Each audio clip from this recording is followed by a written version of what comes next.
Je dépense plus de 250 000 € par an en publicité, ça me donne l'occasion de tester énormément de choses, que ce soit en testing, mais aussi en scaling. Alors aujourd'hui, on va voir ensemble la façon la plus simple de tester sur Facebook Ads en 2025. On va passer à travers chacune des 8 étapes pour mener un testing à bien et aller chercher des résultats, comme on peut le voir à l'écran, qui sont de l'ordre de 4, 5, 6 € en coût par acquisition, ce qui est phénoménal et laisse énormément de marge en publicité. Mais avant de commencer, petit disclaimer, je t'invite vivement à récupérer tes 50 créas top performers complètement gratuites dans le premier lien de la description. Et si évidemment tu as besoin de te faire accompagner pour scaler avec ta marque, tu retrouveras tout ce qu'il faut dans le deuxième lien dans la description. Et maintenant, on passe au premier point, ce pourquoi tu es venu sur cette vidéo, qui est le fait que l'impatience sabote l'apprentissage à tous les coups. Ce qu'il faut comprendre, c'est que l'algo, il a besoin de volume et de temps. On dit souvent 3 à 7 jours et ou 50 conversions. Donc ça peut paraître beaucoup pour des petites marques, mais c'est quelque chose qui est essentiel à comprendre. Il faut laisser le temps au temps, et la scalabilité n'a rien à voir avec l'instantanéité. Qu'est-ce que je veux dire par là et comment il faut l'interpréter? Tout simplement, un mauvais démarrage en publicité n'a rien à voir avec un mauvais succès. Il y a énormément de publicités et je vois énormément de cas dans lesquels une publicité performe très mal au début, elle a un démarrage qui est catastrophique, mais au fur et à mesure des jours, au fur et à mesure des semaines, les résultats s'améliorent et elle devient encore une fois une publicité qui est quasiment top performance et à terme un complet top performance. Donc c'est vraiment essentiel à comprendre et c'est un point qu'il ne faut surtout pas négliger. Et comme j'ai noté en dernier juste en bas, là, laisser les tests respirer, c'est la meilleure chose à faire et ne pas être impulsif, c'est pareil. C'est quelque chose qu'il faut absolument retenir et toujours garder en tête quand on fait de la publicité et notamment en testing. Maintenant, deuxième point, la qualité prime sur la quantité. C'est vraiment important, pareil, à comprendre. Mieux vaut une bonne créa bien stratégique, bien conçue que 10 créas vidéo jetables, peu importe le format, que ce soit vidéo, statique, carrousel. Vaut mieux une bonne créa que 10 jetables. Une seule bonne créa avec un seul bon angle, c'est avec ce genre de créa qui sont très bien travaillés, très bien conçus et sur lesquels il y a eu énormément de réflexion qu'on va chercher de la performance. Parce que le mass testing ne fonctionne plus.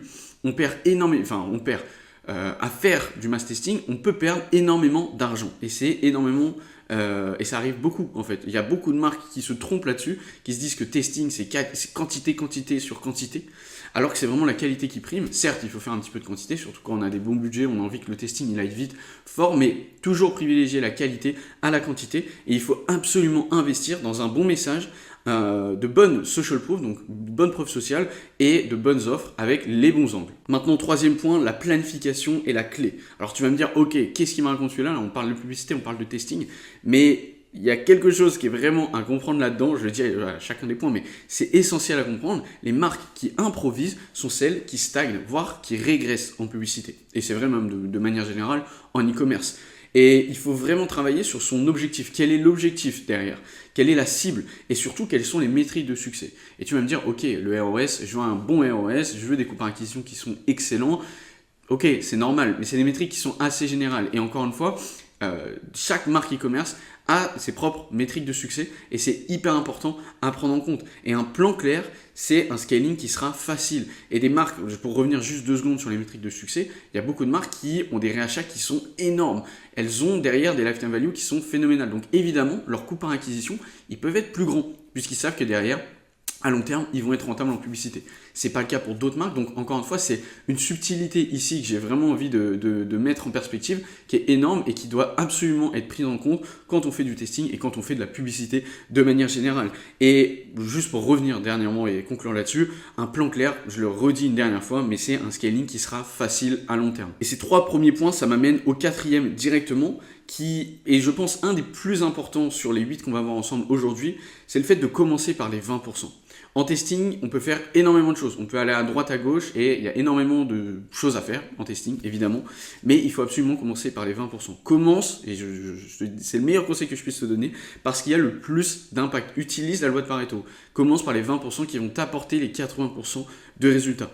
Travaille sur ton offre, sur ton panier moyen et sur quelques pubs qui sont très très fortes, qui sont encore une fois qualitatives. Ça me permet de revenir au point qui était juste au-dessus, que la qualité prime sur la quantité. Et là encore une fois, c'est essentiel de bosser sur ces 20% très qualitatifs et d'avoir un bon angle, une bonne preuve sociale et des formats qui sont très très bons. Maintenant, cinquième point, être familier avec la data. Tu ne peux pas optimiser ce que tu ne comprends pas. C'est vrai dans beaucoup de domaines dans la vie, mais notamment en publicité. Si tu traques tes données de la bonne façon, c'est-à-dire en blended, sous 30, 60, 90 jours, et que tu as encore une fois une bonne interprétation des data et que tu es familier avec, tu sauras comment être rentable, comment mener tes tests à bien.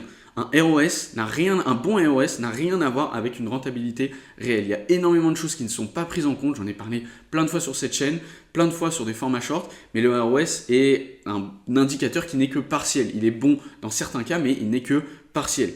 Utilise les bons outils derrière. C'est important d'avoir de la data, mais il faut avoir un bon tracking, une bonne remontée de données, évidemment. Je te parle de Google Analytics 4 avec du server-side, tout ce qu'il faut, du post-achat, tout ce qu'il faut pour, encore une fois, avoir une bonne remontée de données sur les retours clients, sur comment ça convertit en publicité. C'est énormément de choses, c'est très complexe, c'est tout un sujet le tracking, mais c'est vraiment quelque chose qu'il ne faut absolument pas négliger en 2025 et qui sera c'est d'autant plus important dans les futures années. C'est de plus en plus important et avoir une bonne remontée de data et être familier avec ça, c'est essentiel pour mener à bien un testing et du succès de manière générale en publicité. Maintenant, sixième point, prends les choses en main. C'est vrai que ça va te paraître bateau, mais Meta n'est pas responsable de ta croissance. Il t'aide là-dedans.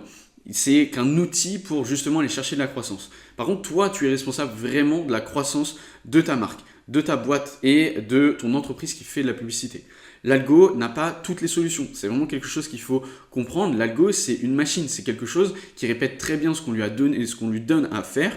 Mais finalement, c'est pas sa responsabilité d'aller chercher la croissance. Si lui, il voit qu'il y a des résultats et qu'il y a, encore une fois, des publicités qui sortent du lot, il y a des bons résultats sur telle ou telle pub, tel ou tel adset, il va capitaliser là-dessus, mais il ne va pas se remettre en question. Il va rester dans sa zone de confort et c'est essentiel de sortir justement de cette zone de confort, d'innover énormément. Et ça, c'est ta responsabilité. C'est ta responsabilité d'apporter des idées qui sont nouvelles, d'apporter des idées créatives, de nourrir le pixel de bonnes data. On le voyait juste au-dessus, de piloter les cycles de vente avec justement un travail à faire continuel sur l'offre, les relances, la lifetime value, etc., etc. En septième point, on peut noter le fait de trouver les bonnes choses à tester.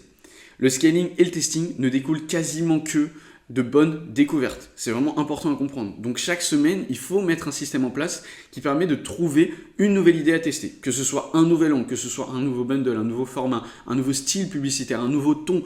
Vraiment tester énormément. C'est ça qui apporte des résultats et qui est essentiel à planifier encore une fois chaque semaine et d'avoir un système qui permet de faciliter ça parce que c'est beaucoup de charge mentale, c'est beaucoup de travail et c'est pour ça des fois aussi qu'on travaille avec des partenaires pour déléguer cette partie parce que le scaling et le testing, je le répète une dernière fois, mais ne découlent que de bonnes ou presque que de bonnes découvertes. Et ce qu'on apprend est beaucoup plus important que ce qu'on gagne puisque à long terme c'est ça qui vraiment améliore la partie testing, la partie scaling et donc la croissance, encore une fois, à long terme, tout ce qu'on cherche quand on fait de la pub. Et puis pour terminer sur le dernier point, n'arrête jamais de tester. Ça va un peu avec le septième point que je voyais juste avant et même tous les autres points réunis. La stagnation commence quand le test s'arrête. C'est essentiel à comprendre. Ce qui a marché hier fatiguera demain. C'est une vérité qui est quasiment universelle en publicité. Et l'objectif, c'est de justement, comme je disais juste au-dessus, créer un système de test. Créer un système où on va régulièrement se renouveler. Et c'est essentiel en publicité quand on teste, puisqu'on peut tomber, encore une fois, quasiment par hasard, sur un format, sur un angle qui sera beaucoup plus efficient que ce qui tourne actuellement. C'est tout le sujet du testing.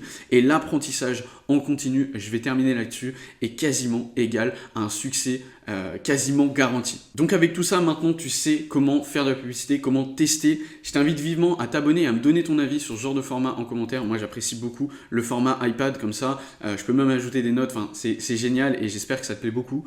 Je t'invite une dernière fois à récupérer tes 50 créas top performance totalement offertes dans le premier lien de la description. Si tu as besoin de te faire accompagner, réserve ta session de scaling offerte pareil dans le deuxième lien de la description. Je t'invite une dernière fois à t'abonner et je te souhaite énormément de succès dans tes publicités.